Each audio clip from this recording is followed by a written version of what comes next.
The screens killed the 49ers. The sideline to sideline passes killed the 49ers. Hufunga not being fast enough really hurt the 49ers.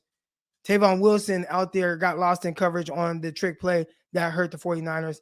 And really the 49ers lack of just kind of tackling, like missed some tackles, missed some in space. There was like a 3rd and 17 play. The Arizona Cardinals picked up 18 yards. That was bad. That was bad. This was the game where I was just like, DeMeco Ryans got completely outcoached. Now, I have seen a lot of people that have said DeMeco Ryans not good enough. No. DeMeco Ryans, in my opinion, at least with how I watch the games, I think he has been a good defensive coordinator.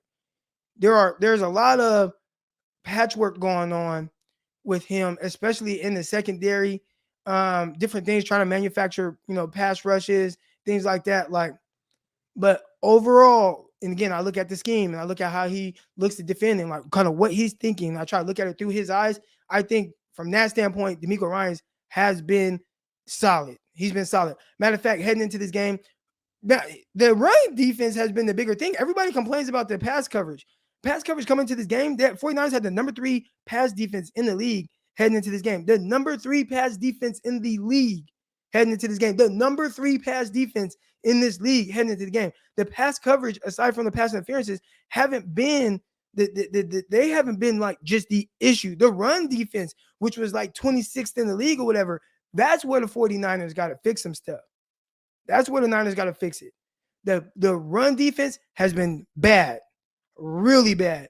And when you have a team that's able to run, what does it do? It opens up things in the passing game and it keeps teams off balance. That's where the 49ers, that's where they were good for all those years, right? With Kyle Shanahan and things like that. They've always been good at keeping teams unbalanced, run very well, run the ball well. And then, pass off of that, pass off of that, and it helps your quarterbacks be more efficient. That was the 49ers. But that's what teams are doing against the 49ers right now.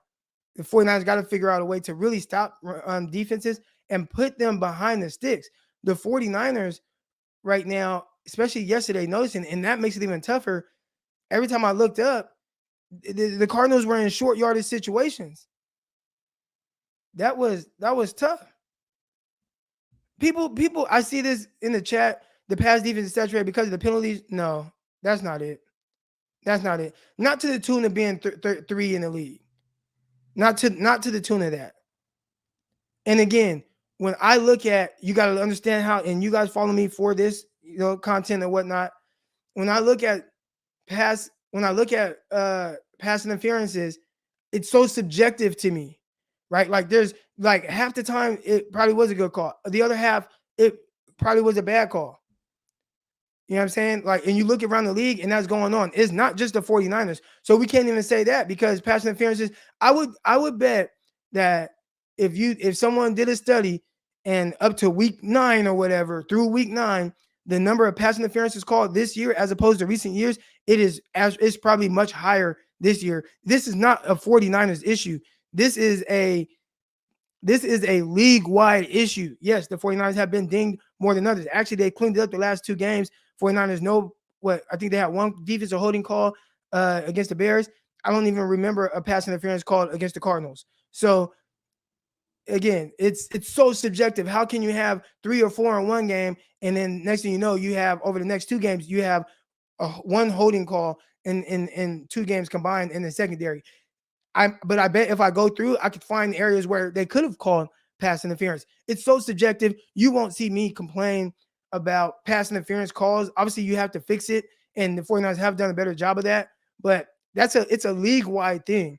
And I've talked about it on here. I have guys that, I follow, defensive back guys that are tweeting this out, talking about guys just around the league, and they're talking about how offenses are getting away with this.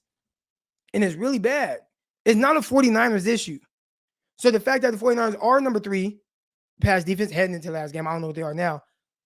That's not it's only because penalties, like the 49ers are the only team getting pass interference calls on them.